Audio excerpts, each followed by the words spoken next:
but he don't feel entitled. And you can tell that he's organically connected to my leadership, though I am black. You see what I'm saying? And I'm telling you that mindset is not pervasive in Christianity at large. Unless you reach a scale to where you are really, really popular black. I'm gonna tell you what it's like. So it's like in Europe. I travel to Europe, right?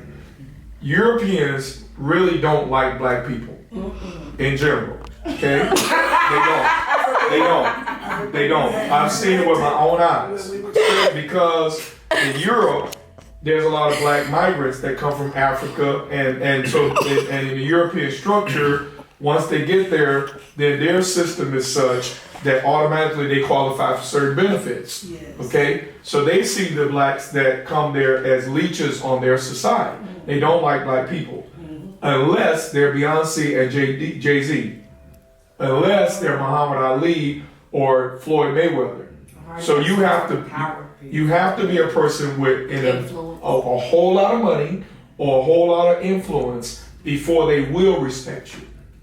See? And that's some of what, like I said, so I've seen that with my own eyes in Europe. All right? They love popular black people, but they don't like common black people. That's some people here, too. Yeah. So you get what I'm saying? So anyway, and I don't know. I'm dealing with multiple things as a pastor's pastor. I'm dealing with this, like how we do things and how we try to progress for the sake of looking like we're a multicultural church, and it becomes very fractured and really not organic because other people aren't really connected to us. They weren't drawn here by the Spirit. It was our advertising strategy. You see? And I'm not interested in drawing people out of an advertising strategy. I want God to lead hearts into union with my leadership and this vision so that they're organically a part of what's going on here. That makes sense? But anyway, I'm not discounting what you're saying, Jason, but I'm dealing with other things that I've seen in the body of Christ as it pertains to this black-white leadership thing. Also, I agree, but I think even listening to what you said, being someone who was raised in predominantly white culture, I was the representative for the black people at my school.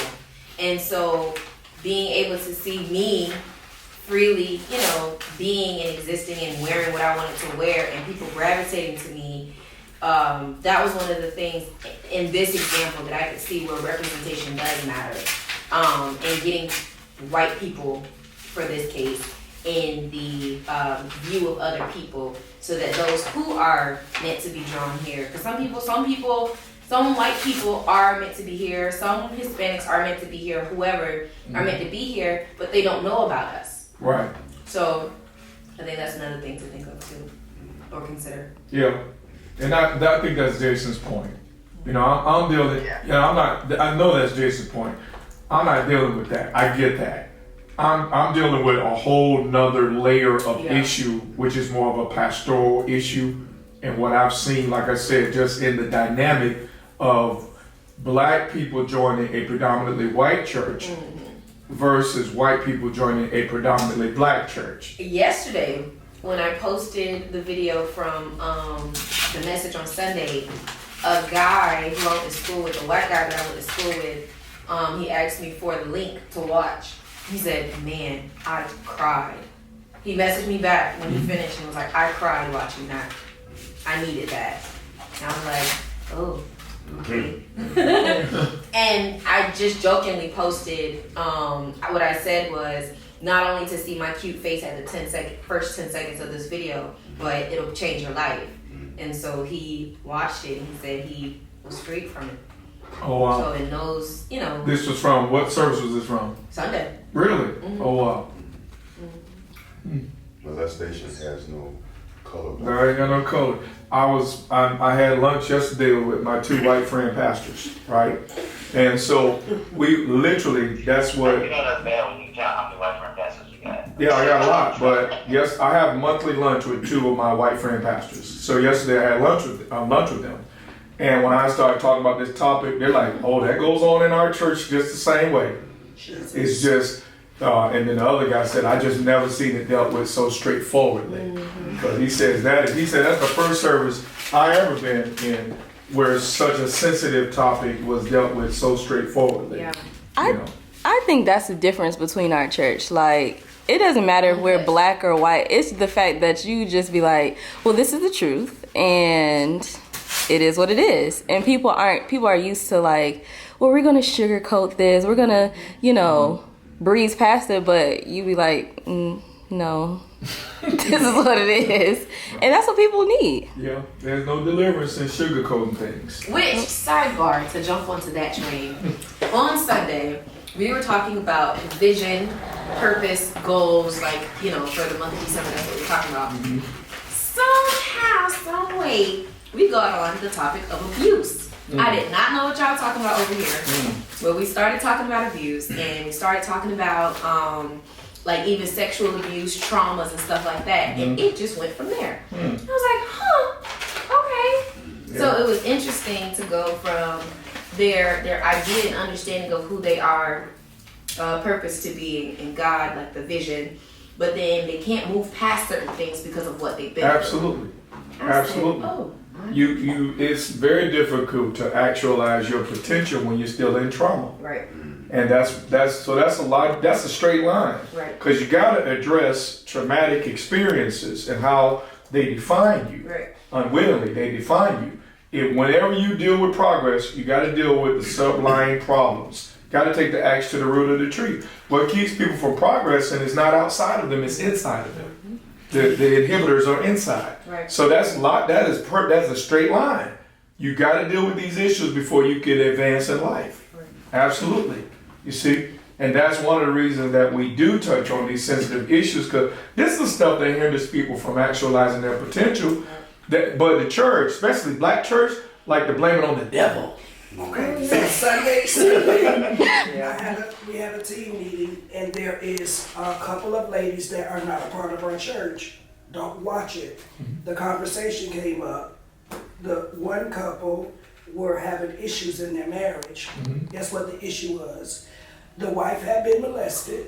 She never dealt with it. Her husband had been molested by the same person that molested her. Oh, wow. What? And they never knew they never knew that they were both molested by the same person. Oh, wow. So they were in church. They're in church.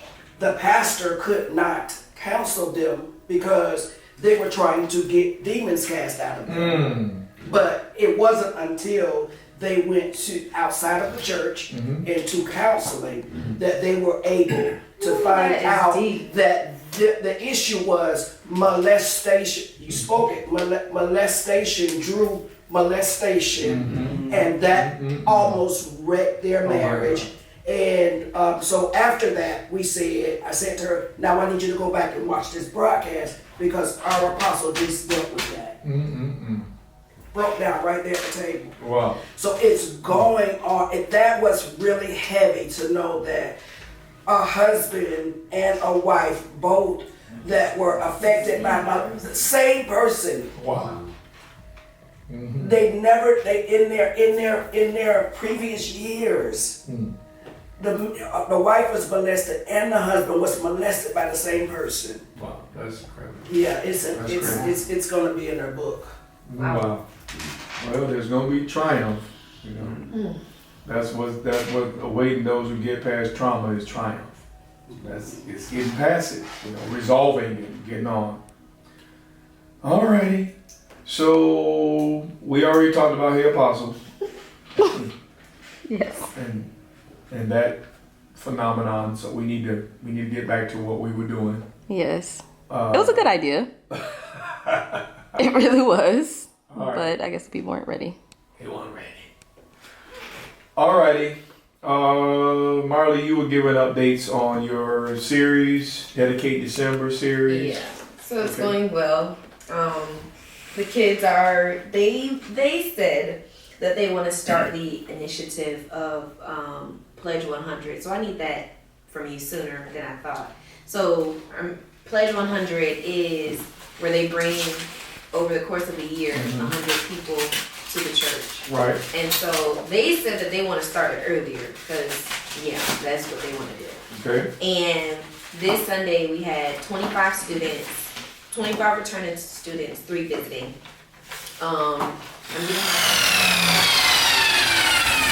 Good morning, Ricky. Good morning. What are you doing here? Well, right now I'm doing some mill work for the lobby inside. And when we go inside, you see pretty much almost the finished product. Right now I'm just working on the very last few pieces I need to install on the wall. So if you want to follow me, Sure, take a look at the wall. sure. Do you go here? Yes, I do. Duh. Yeah. I've been a member going on 10 years. Wow. Yeah. No, I'm sorry, 12 years. Look, 10 years. Wow.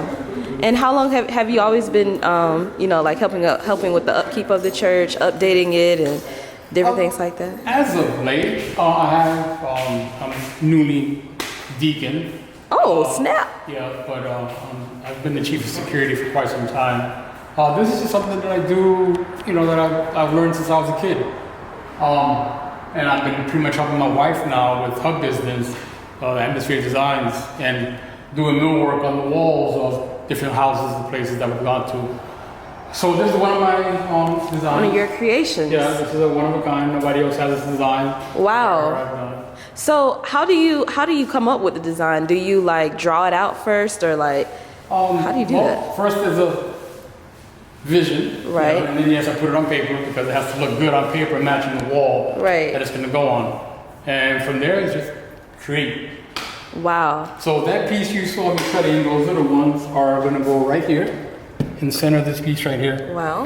And so to contrast this one over here Okay. going on, which I have multiple, but it's just going to be one more, and then I'm a little surprised I can't see right now. Oh. Okay. So are you gonna paint it? Like how? Yeah, What's so the? it's going to be the 2 contrasting colors.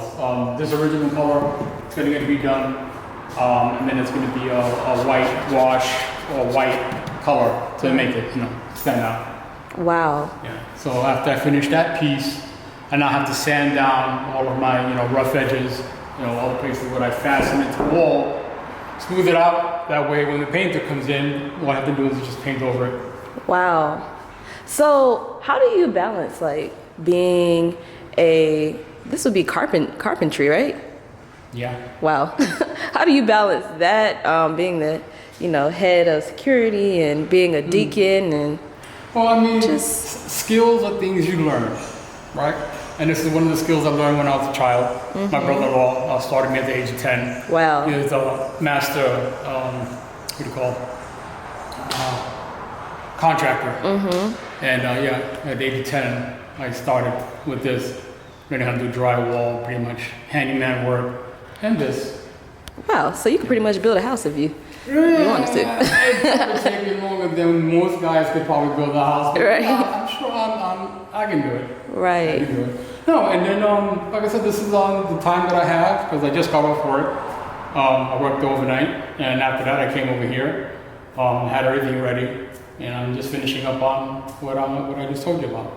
Wow. Then Sundays I'm here to perform my assignment and take care of the house here. Take care of sanctuary, apostle, and everybody else. Right. What is that? Is it rewarding to be able to serve in multiple ways? Like how does that feel? Hello. Only one word. Good. Good. Yeah. That's 'Cause awesome. I could be doing a lot of other things. Right. that are, Right. But I'm glad that I'm actually back, in his house. I'm obedient to him. I'm faithful to him now. Yes. That I have him in my life. Yeah. So, anything I can do to serve him, I'll do. Right. And it's awesome to have a good leader who truly cares about your well-being as well as your craft. Have you grown more in your crafts being here and having people behind you, having a good leader behind you to push you in to And which different craft are levels? we talking about? All of Security side? Or, everything, Oh, whichever one you want to talk about. Well, I've been in the security industry for over 25 years now. Wow. The military is where it started. And after that, I've just, kept up with it. No, it's great having a team that, is committed and can, assist, because I can't do this by myself. Right. No real leader can do anything by themselves. But yeah, without them, I wouldn't be able to, take care of this place. Right. That's good.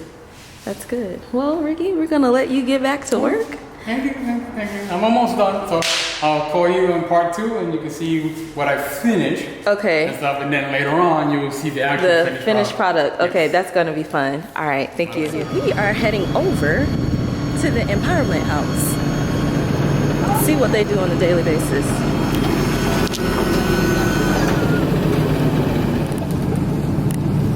My hair first. Oh, You work for Santa Claus? yeah, I do.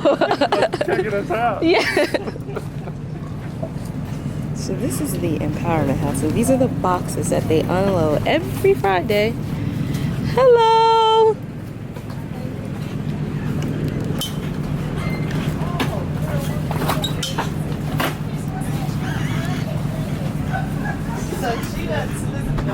Hi.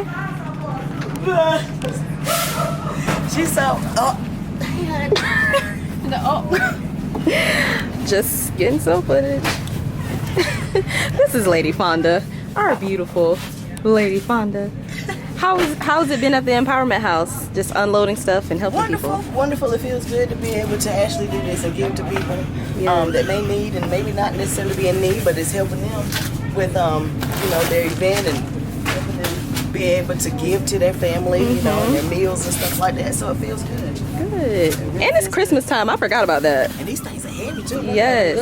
Oh, wait. No. And we have the beautiful Soraya Blakely here. How has it been helping at the Empowerment House? Do you do this every week? Yes. It's a blessing to be a blessing.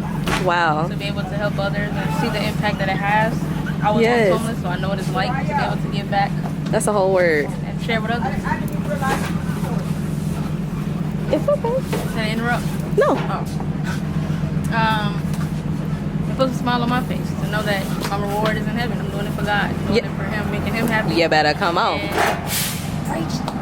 just love it. It makes me feel good. Yes, you better speak a word.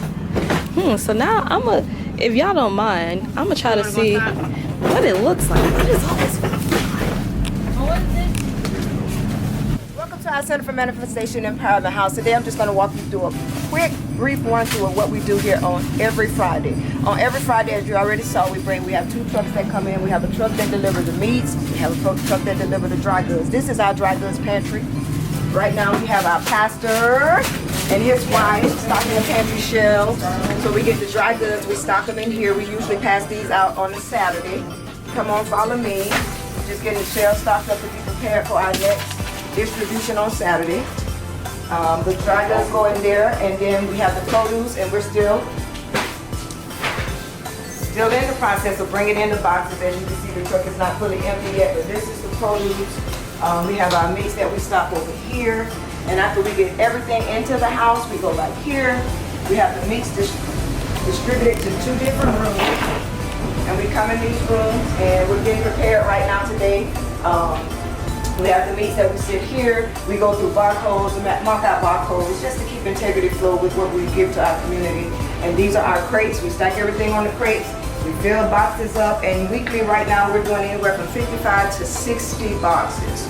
So not only are we unloading these boxes from the trucks once they get here, we're bringing them in, then we're processing them to these rooms, and then we're taking them back out to the front, and then we do a curbside service. So we need as much help as we can get over here to keep this process going and meet the community needs as in excellence in the best way that we can. Looking forward to seeing all the help. Here. I'm Sierra Blakely, and I work at the Center for Manifestation Child Care Daycare. Nice. What's your favorite part about your job? How I can influence the young generation at a very young age. Nice. And when did you start? How long have you been working here? Almost a year. February will make a year. What is it like being a partner and working at an organization for you? You feel like you're growing in two different spots in life, or two different places in life. So like spiritually And like physically and, you know, mentally and stuff. That's good. I feel the same way. Because clearly I work here and I go here. No, that's awesome. It was nice talking to you. Nice talking to you too. All right. I don't know if you guys have seen like the new additions that we have to the church. We got some new tile going on. We got this going on. We got some, this is what Ricky was doing. And it looks all nice and painted and all that good stuff. Got some new chairs and whatnot. But we have the lady here who's over it all. Can you introduce yourself? Tell us who you are, what you do. I am Providence Oraldo. I am the creative director of design here at Manifestation City and events. Wow. Okay, so where did you get your inspiration from? You know, for the lobby, we've seen all the updates and whatnot. Where did you get it from? It's still being updated, it's not completed, but my inspiration really comes from God. I know it sounds cliche, but No. He shows me the vision and that's how I move. Wow. And how long have you been doing design for CFM, but also in general? Because you have a business, don't you? Tell us about that. For CFM, for almost 10 years. Wow. And professionally, 4 years. Wow.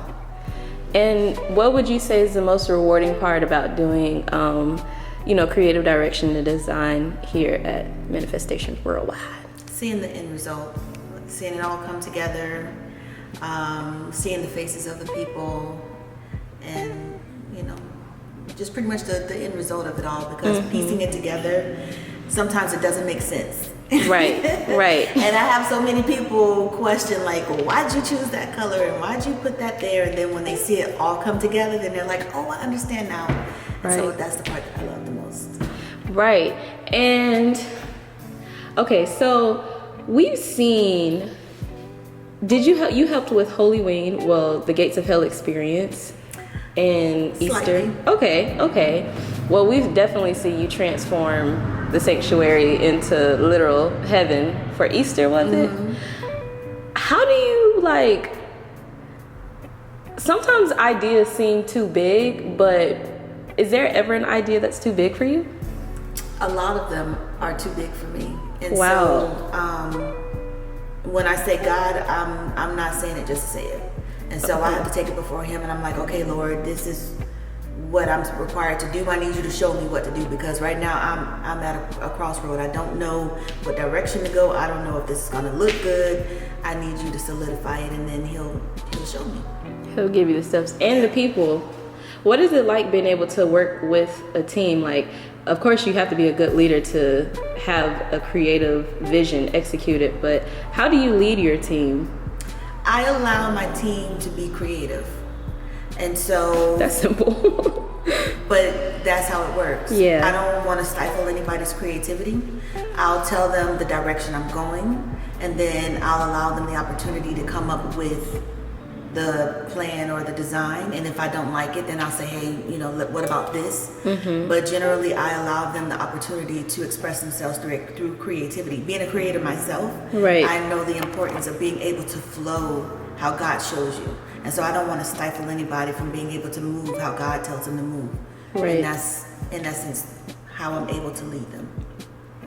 Okay. That is good leadership advice.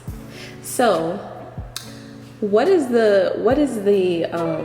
you call this aesthetic that's in the lobby? It is industrial modern with a hint of contemporary. Okay, so when it comes to the wall, what gave you the inspiration for the wall over there? That was my husband. Oh. And so I told him I wanted industrial straight lines. He came up with the pattern. He asked my opinion. And so, you know, little splotches, I'd be like, why don't you add this or that? But for the most part, it was all him. Wow. Oh, and so that plays into the fact that you said you just let your team be creative. Exactly. And your team is your husband's a part of your team too. He's a part of it, but I have other people like Mr. Bobby, Kinley, Mr. Lester, Nigel, Vanessa. I have a lot of people that Mr. Marshall, that I either get advice from or that I bring on as part of the team, especially if I know that you have a gift. Right. I like to pull you in to see, what you can do, because not only can you be an asset here, but I also may be able to give you employment through my own business as well. So, what is a piece of advice that you can give to a creative person who wants to get into creative direction or design, but just doesn't know where to start? Take a step. You have to go forward without fear and know that it's what you're called to do. The biggest piece of advice that I got from Apostle when I first started my business, I went to him first and I said, this is my plan. I want your blessing and any advice that you have. And he told me, how you will know if this is a business or a hobby is if people are not willing to pay for the price that you give for your services, then it's a hobby.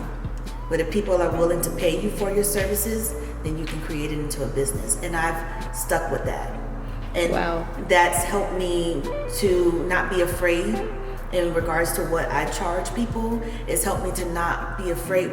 Let me back up. Also, having an amazing leader himself, where he gives me room to be me. He doesn't micromanage. He allows me the ability to be as creative as I need to be, because he's seen that my heart is connected to the vision. Right. And whatever I do, I want to make sure that it aligns with the vision of CFM and it aligns with him. And so I don't do anything based off of what I want. I always have to make sure, is this what the vision of CFM looks like? Right. And so because he gives me that freedom and flexibility, then I can spread my wings and I can fly. Well, thank you for your advice. Thank you for all that you do here. Thank you. Of course. Thank you for joining us today. Visit us for one of 2 services on Sunday mornings, 8 o'clock and 10:30 a.m. There are so many ways to partner with us. If God is using this ministry to impact your life and you would like to reach others by sowing a seed, text the word GIVE to 754-210-8654. Visit www.centerformanifestation.com to stay connected with us. Also, visit us on YouTube at Manifestations Worldwide. This is the season for the manifestation of the sons of God. Be blessed and manifest.